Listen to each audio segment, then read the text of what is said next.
we have a new system, you should do this, this, and this. What we gonna do? We try our best. Honestly, we try our best. Let's pull the trigger on that thing. Oh, beautiful. All right. We see that we have a Rolex 3135 caliber movement. Miserable fail. Ultimately, I'm gonna say that the winner is...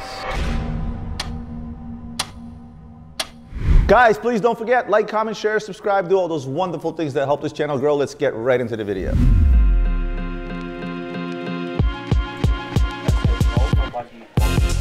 Can I ask you a question? It's been a few days since he came down here and brought up an issue with the mixed up labels. And nothing gets the day going better than some drama in logistics, i.e. shipping. I spoke with the Staples in Canada.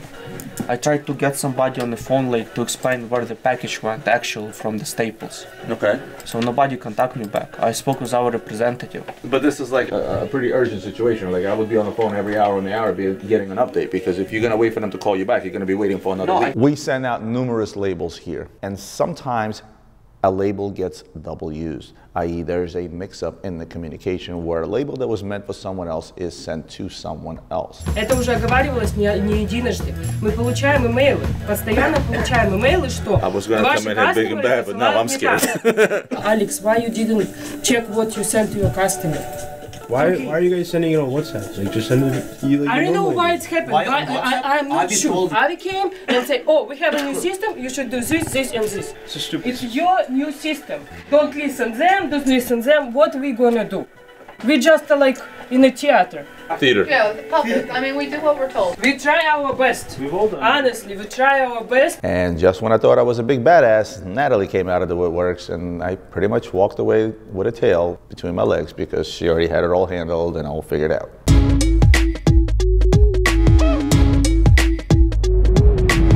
So the goal of the challenge was to give them a lot of information, too much in fact to study over a weekend. And the point of the challenge isn't to bombard them, but more so just to get a sense of how they answer to clients with respect to information they might not know. And so we really want to have them be able to answer clients in a fashion that would ultimately allow them to do business. I'm going to ask you the first question, which is, who invented the power reserve complication? What company? Oh, so the power reserve complication, it was made by Patek?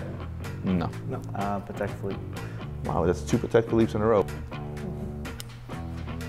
And we're off to a rough start. That would be JLC. Good man, first one. There we go. Gerald Genta's brand was acquired. Yes. Who acquired them? So it was acquired by Bulgari. So Gerald Genta really being known for some really, really amazing watches. One of my personal favorites, and I think you can relate as well, is the 𝗙𝗰𝗲𝗍 𝗪𝗔𝗍, the collaboration they did with AMG. Of course. Okay, I see. This is going in a positive direction. What Royal Oak reference was the first to feature an in-house movement that replaced the JLC 920? 15300? Very good. It was very clear to see who had previous knowledge, who actually studied, and who actually didn't. What movement powered the original Nautilus, Royal Oak, and the Vacheron 222? I'm forgetting the numbers. I'm not sure. We're going back to the original Nautilus, Royal Oak, and the Vacheron 222. What was the famed movement that powered those watches? If you don't know, you can just tell me. Yeah, I don't know this one. When was it, do you know? No. Tell me what iconic watch is to you. Maybe that will help me make a decision as to what to pick. I would say any Rolex GMT, specifically because I feel like it's visually pleasing and you could read it. To me, at least, I could read it perfectly fine. The 126s, all those are great, but even the older ones. Second watch that's iconic to me would have to be Daytona, whether it's a Zenith, the 16520, or even the 16520 Plus now. I just think that there's history behind it. Between the movements, what they actually entail, what they stand for, racing. Whenever I think of racing, chronograph, right? Whenever I think of chronograph, Daytona. I know it's another Rolex, but I just think that's personally my favorite. Everything was based on a potential conversation you could have with a client. Not a quiz that a client would ask, but topics and knowledge that you can bring up in conversation, helping a client make a decision. Let's go disappoint some people. Miserable fail on your challenge. There's a winner. But overall, I think it was a miserable fail, and it was expected. So I'm going to start with the losers of the challenge, and that's going to be Kevin and Josh. Well, I studied, but Clearly, I studied the wrong things. Underlying reason for the challenge was, how are you going to be able to talk to a client while selling him something? You were lost on pretty much every question. Yeah, you got some facts and some things right, but the idea behind the challenge was what? Was being able to hold a conversation while you were talking to a client, utilizing the knowledge that you may have or have not in order to educate them and in order to make them feel comfortable while talking to a sales representative. Ultimately, I'm going to say that the winner is Peter. Congratulations, Peter. All right, so winning the challenge, it was great, felt awesome, but it was a little bit intimidating with Roman and Marco being there. Overall, I'm happy with how I answered, and I'm happy to take home the win. It was the way and the flow of the conversation of how it went. You had the knowledge, you answered most of the questions, so did Peter. But the way Peter was answering those questions, he was talking to a client, he was educating a client, ultimately making him the winner, because I am actually very comfortable putting Peter on the phone right now with any client that calls in. Obviously, I was a little bit disappointed. I was hoping to continue the momentum from winning last week's challenge. Peter is the watch mechanic. He is a Rolex expert, so that definitely worked to his advantage. The number one reason you all here is your passion. It's one thing to talk about that passion. It's another thing to actually back it up with some actual knowledge and facts. So we received this Rolex 𝗏𝗏6613LB Submariner. Came in a little bit scratched up, so I wanted to take it apart, get some content, and show you guys a little bit up close and personal before we send it out for polish. First, I pull the watch out of the box, take a closer look, put finger cots on to protect the movement and other parts of the watch from any oils, dirt, dust, and debris. Then I remove the bracelet, starting by opening up the buckle and removing the screw. Now with these spring bar tools, we're going to squeeze in the spring bars and remove the bracelet from each side of the lugs. Once the case backs off, the movement is free and we see that we have a Rolex 3135 caliber movement. To remove the movement, we remove the screw. Now we can remove the stem from the movement. Once the stem is out, you can now slide the movement into its natural grooves and release from the case. Always make sure to cover the movement with some type of protective cover, whether it be glass or a watch container, to protect the dial, hands, and other parts from dirt, dust, and debris. After all those steps are done, now the watch is fully taken apart and can be sent out to polish.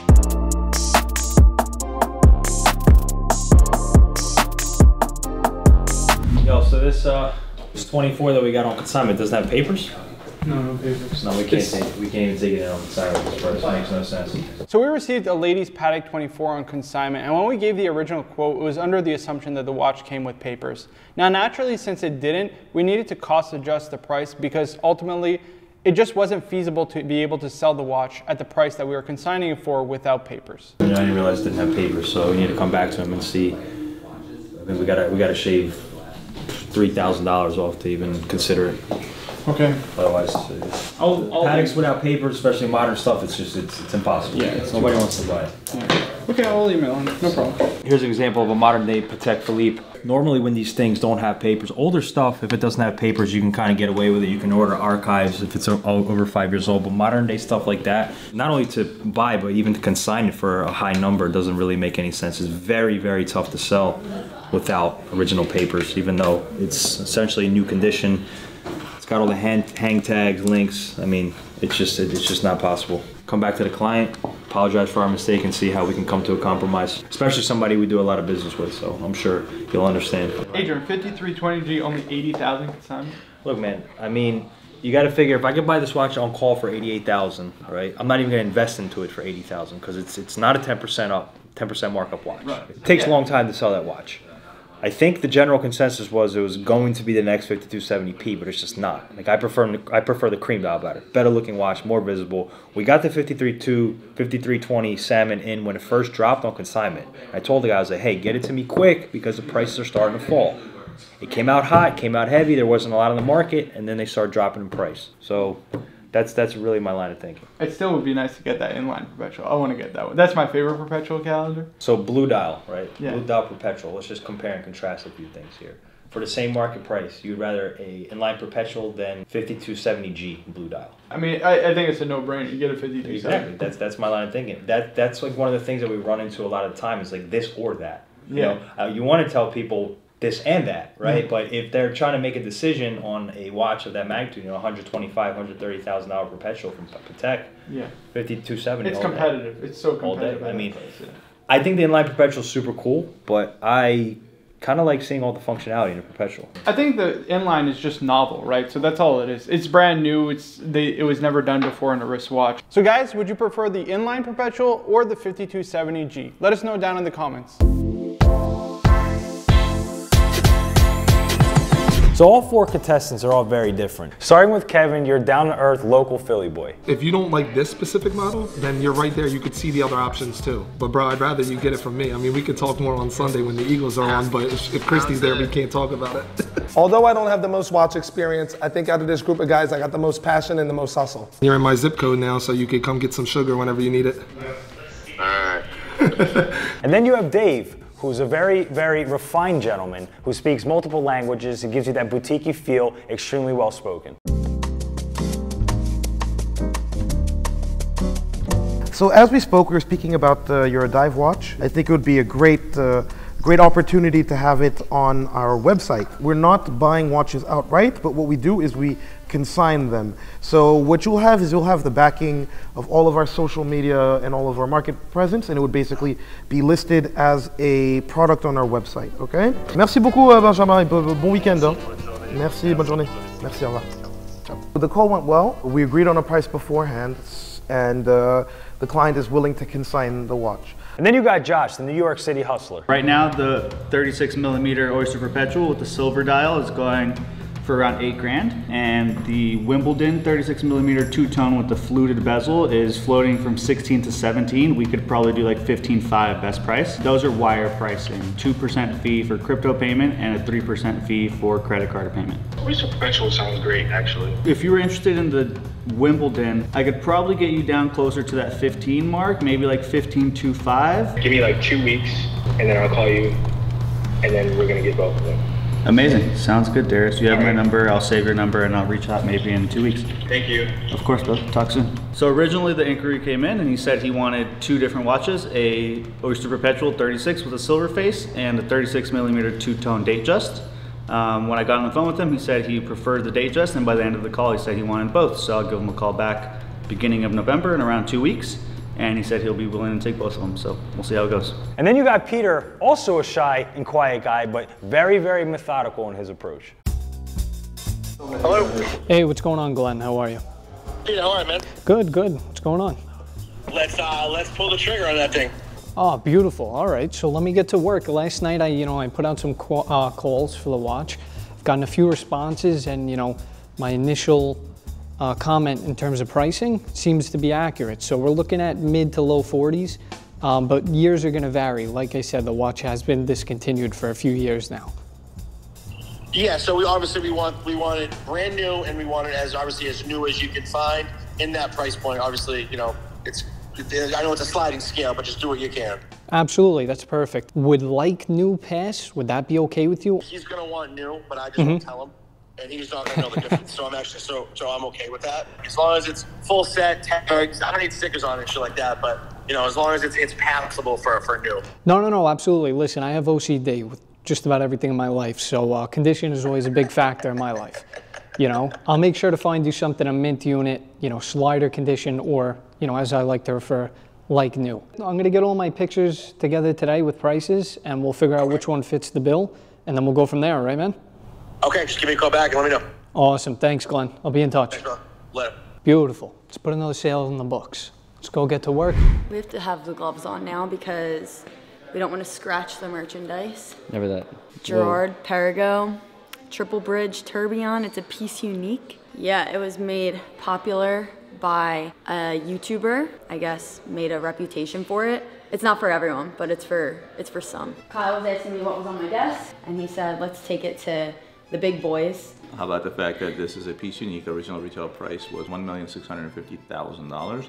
It's a one-off. It's a very signature piece from 𝗕𝗏𝗪𝗏. It's a triple bridge tourbillon, and you can easily see why. You see the bridges right out front. It's a very signature piece. Like if you're into diamonds and you want something that has an insane complication, bang for your buck, you just can't beat this. This is definitely like a black tie type of affair where you got to come out and flex. You got to pull up in the rolls. You got to pull up in something. I pulled up. I took a Sprinter van. I took a driver and I pulled up in a Sprinter van. That was a fun little field trip that we did there. That was. I actually wanted to talk to them about this today, so that's There you go. pretty cool. We got this Ulysse Nardine Genghis Khan minute repeater. To make the complication move, I already did it, but it's pretty much just a... You just slide it up. Yeah, you just slide it up.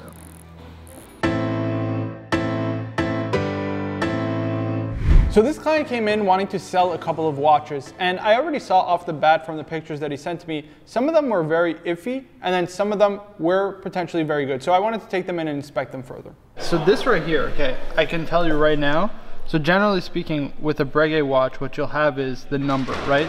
So it'll say like Breguet, and then after that, the year. Exactly, so that's your serial number. But on this, I mean, you could just even tell just by the movement finishing, it's just not Breguet, you know what I mean? And this is, generally speaking, it's what we call like Chinese-made tourbillons. So like the movements are like not original stock from the brand. They're made, I mean, really in China. They're seagull movements. Is there any other way to check the movement, like on a machine? I mean, I could tell you 100% just because, first of all, they don't really make limited editions like this. Right. And then it also says, so this is French, répétition tourbillon. It means minute repeater, and there's no actual repeater. Yeah, it's not.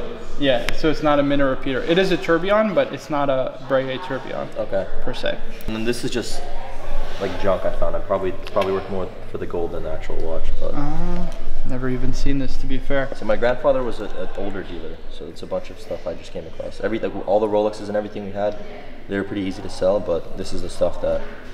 Okay. This I would have to ask Roman, because this is 100% Roman. This is the easiest to sell, probably. Yeah, these Pateks are nice. These are, I mean, listen, they appeal to a certain demographic, right? They're probably not your, you know, kind of your normal Patek Philippe's, but beautiful watches, I think. This is a 36 or 37? I think 36 millimeter, yeah. The condition of this is excellent. It's beautiful. Even so a lot of the times what you'll find is like the hobnail bezel is like polished really badly, but this is, I mean, this is in stellar condition. Another one that's really nice. I love this. This was like the Aquanaut before the Aquanaut was what it was today, the travel time. This one threw me for a loop. In terms of price, again, these two, I'm gonna go upstairs and ask Roman, just because I don't know off the top of my head. These are. I think this is fairly valuable. It's pretty inconvenient, if you will. I'm gonna get Adrian upstairs. I'm just gonna ask Roman on these, and I'll do it. Do you have any idea what this is? I do not. There's literally pretty much the same watch that Cartier made that all these parts that actually move around the dial, but I don't think this does. And then we have a Beauvais with a very unfortunate dial. The unfortunate geopolitical climate currently is, again, I don't want to get political, but from a business perspective, I just don't see anyone buying a Russian themed watch today, no matter how cheap it may be. There's not much we can do with this. And then, because of the dial, this, again, same kind of idea. This is fake. No, that's fake. I explained that to him before. I told him to bring it in, just so I can explain it to him, but yeah. I mean, it even says like, répétition tourbillon, which is backwards. Minute repeater tourbillon, but there's no repeater. There's no such thing as a repetition tourbillon. There's a minute repeater with a tourbillon. It's heavy for what it is. No, it's not heavy, actually. Yeah. It's pretty light. Yeah. Do you think in a few years we could sell this? Let's wait for Russia to leave Ukraine. Yeah, that's the only issue. You know what I mean? It's really only comes down to that. So we ended up taking the 3 Pateks on consignment, and unfortunately, given the geopolitical situation, had to pass on the Beauvais Russian watch. What's up, Anton? Hi. What's up? Where are you? I'm just south of Gothenburg. Gotcha. All right, so Sabina tells me, what's going on with this display thing that we're trying to buy? The way I have to do when I buy something is that I'll pay in advance and then I got it sent to me. Okay. And I got explained by you that you want me to send the things without this payment first. Correct. Because this is how we do business here for the last 20 years. We buy from the public watches, I don't know, to the tune of 10 to 15 pieces a day sometimes. And we go through a process. People fill out a purchase agreement online that tells them this is what we're selling and this is the agreed upon price. They fill out all of their information. Once you fill it all in, you send it in. Once the item is received and inspected, and if it's as described, we issue payment via bank wire. This is what we do here every day. And again, I didn't reach out to you to buy this item. We get stuff offered to us on a daily basis because we do buy from the public quite a lot. In fact, we're probably one of the biggest guys online. Yeah. So if it's a question of trust, you obviously know who we are because I think you do watch us on YouTube. So I don't think that should be an issue. All right. Because in my world, it will be a very stupid thing to try to fool you. I don't know what you personally have to lose, but when I do business with other dealers, let's say, that sell watches that I go back and forth with, those are people that I actually know, and I know they have stuff to lose. But for me, I'm not in the position where I have to take that chance. For me, it's just a matter of business principle. I understand what you're saying, but we're not in business together. There's guys out in this world that I can send $10 million worth of merchandise to on a phone call without signing a single piece of paper. These are guys that I've been in business with for years. You're not someone that I've been in business with. All right. Pleasure speaking with you. Thank you. Bye-bye. I'm having to prove myself to a guy who reached out to us. He literally called us, said, would you guys like to buy this? Yes, sure. Okay, well, can you pay me first? Who are you? Like, no offense, buddy, but... My response, again, I'm never rude to anyone, but I simply explained to the guy that, look, it's the item first, and then we pay you. We do this 100 times a day. We're not in a position where we have to take any risk, and that's what we do. We take zero risk. I would rather lose out on the deal than to end up losing money.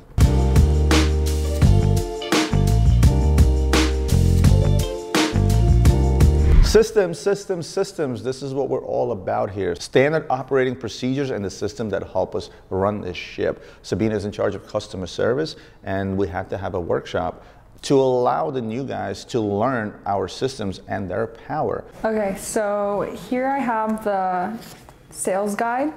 It's basically a form that's going to tell you everything you need to do as a sales representative here. Basically, we just need to have that like communication in Zendesk. Any, you know, birthdays, any information that you like find out for the clients, definitely like make sure you hashtag that in their lead. It will help you, you know, go back, be able to offer them deals, anything they may be interested in, or any information that's like valuable to you and to us to get them to, in a sense, buy more. So I got a client coming in who's really big on hype watches. So I wanted to get some advice from Adrian and see what he thinks. Good morning. Adrian, what's up, man? All right, I wanted to run something by you. I think it's kind of cool considering, you know, I'm getting comfortable in here. So I got a dude named Lex. I met him years ago before I knew anything about Luxury Bazaar. And he messes with jewelry, obviously. He worked with Shine. Are you familiar with Shine? Yeah, sure. Yeah, me and him go way back. South Street. Real cool dude, humble guy. He's got his own thing going on. Lex designed it. It's his own location. He's getting off the ground. And I told him I was here. I was like, listen, man, a problem with the jewelry industry in general is everybody like steps on each other rather than helping each other, referring people and kind of coming together. So I was like, hey, swing by, come see what we got going on. What do you recommend I could show him? He wants to stop by, meet the team. Roman thought it was cool. Maybe show him a lot of the steel stuff. Okay. Date just, OP, stuff like that that he can bust down, because that's more lucrative for him. Because I don't think he's really into the plain Jane stuff, buying and selling them, but it could be lucrative for him to bust them down. Does he have an Instagram? Yeah, he does. Let me show you his Instagram. There you go. You got a sky busted down right there, so you can offer him stuff like that. We have plenty of two-tone skies, and look, with the two-tone, it looks dope. You know what I'm saying? With the steel and the gold, the way they do it. Show him the stuff. Need help with pricing if you want me to come down there with you. Definitely. Walk him through it. Yeah. You just learn it. Appreciate you. Thank you, man. Good to see you, man. Good to have you. Alex. Doesn't mean you. I said, yeah, double Alex. You've always had nothing but hospitality for me, so I was like, let's pull some stuff and just swing by. I brought a little couple pieces. Hey, it's always good regardless. I know you guys don't do too much bust nails and shit, right? Yeah, unfortunately. You guys do like basically like all. I got a platinum. That thing is beautiful. Beautiful, man. If you need a piece for the club, you come see me. I'm at 740 Sansom Street, Suite 505A. Come check me out. We're gonna take care of you. Make sure you look good, really icy, you know, for the club scene. Get you right, you know. Instagram is at Lex Designed It. Let's get some pieces for you. I want to show you some stuff also. Yeah, let's see some stuff. I want to see what you guys got also. All right, man. I'm gonna come right out. I'll bring you like a case or two, all right? Okay. That thing is crazy, bro. It feels like a toy. It's so light. I know. The strap on this is actually harder to get than the freaking watch itself. What is this? Something like Gerard Perregaux. 101, bro. Yeah. It's 1.6 million retail. Retail's 1.6? Yep. This big man doesn't need a gun. I can survive. He's about 400 pounds. These two right here, it's like an asset, bro. Yeah, you can't lose with those, bro. This is Not a crazy. very That ain't that wild? You can hit your boy Uzi with that. Can't find another one. So 1 of 40? Especially together, this is 1 of 40. What about the ceramic? Ceramic, we're looking at like 275. 2018 complete. I want to put this on. This is Yeah, go for it, bro. Nah, it's sick. Bro, that's how I am. How do you think I am each day? I like grab a watch and I just learn about it. I'm like, that thing's crazy. I treat this as my business, do you know what I mean? Absolutely. So just wanted to kind of let you guys know that if you have any questions, you can always come to me, ask me anything about anything. How's a few days been? Yeah, it's been great. It's been awesome. I mean, you've already helped me with so much on my second phone call, so. It's all about consistency, following up, and just experience. The more you're gonna do it, the better you're gonna get at it. How long have you been doing this again? Probably I feel like they said years. See, yeah, so you got that clientele that's already. That makes me sound so old. No. I'm excited. Listen, I got those beginning nerves, but now that I know I could like pull on you, I think I'll do good. I'm excited about it. So thank you. So I spoke to all the other guys, didn't get a chance to speak to Kevin, just wanted to let him know that my doors are always open in case he needs any help. I'm going to take you guys with me to New York. I'm going to give you guys each $15,000. And because it's 47th Street, right, you got to wear bulletproof underwear. So who's ready to spend 15 grand?